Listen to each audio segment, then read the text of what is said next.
Salut à tous, aujourd'hui on va te parler d'un produit qu'on teste depuis plusieurs mois de la marque Bluetti et on te parle de cette batterie. Alors juste avant de parler de la batterie, on va parler de ce qui s'est passé cette semaine. Alors on n'est pas encore à l'aménagement, on commencera normalement la semaine prochaine en Bretagne. Alors qu'est-ce qui s'est passé cette semaine? Alors il y a eu plein de péripéties, des très cool et des beaucoup moins cool. Au niveau des très cool, on a réussi à commander les premiers équipements pour le van sur moncampingcar.com. D'ailleurs, on a remarqué que c'était quasiment les moins chers sur beaucoup d'équipements. Donc d'ailleurs, on te partage l'info si ça t'intéresse. Et au niveau du moins cool, clairement, on galère avec Nissan pour obtenir le certificat de conformité dont on a besoin pour passer le dossier VASP auprès de la DREAL. Alors c'est quoi le certificat de conformité? C'est un document qui donne toutes les spécificités de ton véhicule, longueur, largeur, poids, plein de choses, et c'est indispensable pour pouvoir passer le dossier à la DREAL. Donc là aujourd'hui c'est jeudi après-midi et on attend encore le retour de Nissan puisque personne ne nous dit la même chose, que ça soit le service client, le service homologation. Personne n'arrive à s'accorder sur ce qu'il faut pour pouvoir obtenir ce fameux coq. On est extrêmement stressé parce qu'on a vraiment envie d'avoir ce document qui est indispensable. Donc voilà, on va laisser passer un peu de temps pour que tout le monde puisse nous répondre. Et puis à part ça, sinon tout va bien. Donc maintenant, je vais te parler de la batterie. La AC200 Max de la marque Bluetti. Pourquoi on a cette batterie? Pourquoi on l'a testée?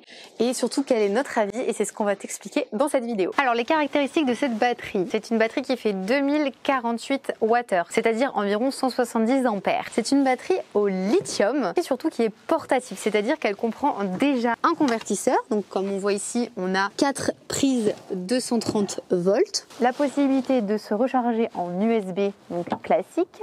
On a aussi l'USB-C.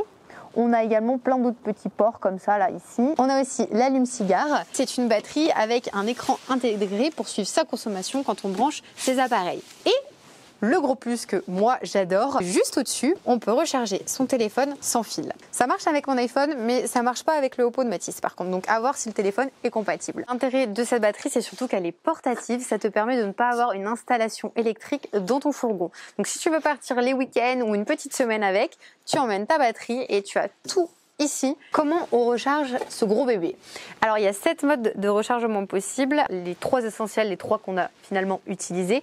On peut le recharger en allume-cigare quand tu roules. Tu peux également le recharger en 230 volts à la maison, au camping, etc. Mais surtout, tu as la possibilité de le recharger grâce à un panneau solaire. Donc il est là, c'est un panneau solaire qui est très lourd, pliable, et c'est un 350 watts. Alors il y en existe plusieurs sur le site de Bluetti, on n'est pas obligé de prendre un 350 watts, mais c'est celui qu'ils nous ont fourni. On l'a pas mal quand même utilisé quand on était en Finlande pour recharger la batterie, d'ailleurs c'était vraiment bien. Alors faut avoir de la place en extérieur, on va te montrer quand c'est déplié, c'est quand même assez grand, mais par contre une fois plié, ça se glisse quand même assez facilement. Nous on le glissait dans notre coffre à l'arrière de Charlie et franchement c'était parfait. Tu dois te demander quel est l'intérêt pour nous d'avoir cette batterie et de l'avoir testée. Clairement c'est une batterie qui nous a sauvés quand on était en Finlande, parce qu'il y a des jours où on est resté quand même, je crois que le maximum qu'on a fait c'est 5 jours sur des spots. La problématique c'est qu'on avait un chauffe-eau électrique. Alors il était aussi sur le liquide de refroidissement du moteur, donc dès qu'on roulait on avait de l'eau chaude, sauf que quand tu restes 5 jours tu roules pas.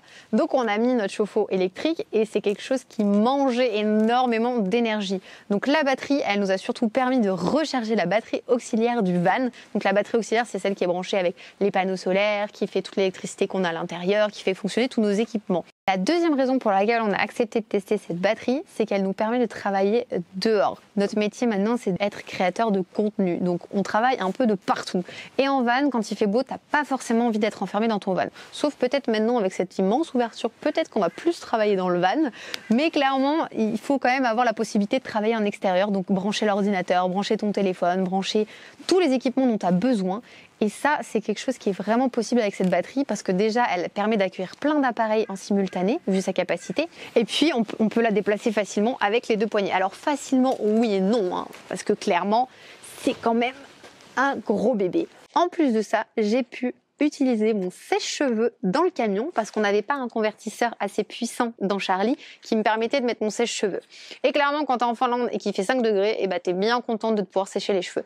Donc sur cette batterie, tu as un convertisseur qui fait 2200 watts qui permet de brancher quasiment l'intégralité des sèche-cheveux. Le seul inconvénient, je trouve quand même, c'est que c'est un produit qui est quand même assez lourd. Ça fait quand même 28 kilos. Déjà, il faut avoir des bras, clairement. Et puis, il faut avoir la place de le stocker. C'est une batterie qui est quand même assez conséquente, tu le vois bien en taille. Donc, il faut que tu aies la place de le mettre dans ton van. Même si t'as pas d'installation dans ton van, tu vas pouvoir l'utiliser dans ton van, tu vas pouvoir l'utiliser ailleurs. Nous, on va l'utiliser dans notre futur logement en Bretagne, puisque c'est un logement qui ne fonctionne qu'en 12 volts sur panneau solaire. Donc s'il n'y a pas de soleil, il n'y a pas d'électricité. Après, au niveau du panneau solaire, c'est un panneau solaire pliable qui prend pas beaucoup de place, c'est très fin, là on le voit bien. Au niveau de la finesse, tu peux un peu le glisser où tu veux. Là, tu as une pochette qui est très bien faite, où tu peux ranger tous les câbles. Et du coup, vu qu'il est portatif et que tu le déplaces là où tu as envie, tu produis forcément plus, tu l'orientes de la manière dont tu le souhaites. Contrairement aux panneaux solaires qui sont fixés sur le van, ça dépend de l'orientation du soleil, forcément tu vas pas produire la même énergie. Alors que ce panneau solaire là, pliable, tu le mets où tu veux. Conclusion, c'est une marque qu'on adore. C'est des produits dont on est vraiment très content. Il faut savoir qu'il n'y a pas forcément que ces modèles-là. Il y en a beaucoup d'autres sur le site internet, des modèles bien plus petits qui sont bien plus adaptés à des vannes plus petits que le nôtre. Si tu veux, tu peux aller faire un tour sur le site. On te mettra le lien en description. Si tu as la moindre question, n'hésite pas à nous la poser en commentaire. Nous, on se dit à la semaine prochaine pour la prochaine vidéo. Elle va être un peu dans le déménagement puisqu'on va aménager notre van en Bretagne. Et c'est surtout que clairement, là, on galère aujourd'hui à obtenir le certificat de conformité de la part de Nissan. Donc je te dis à la semaine prochaine et j'espère qu'on aura résolu cette histoire de coque.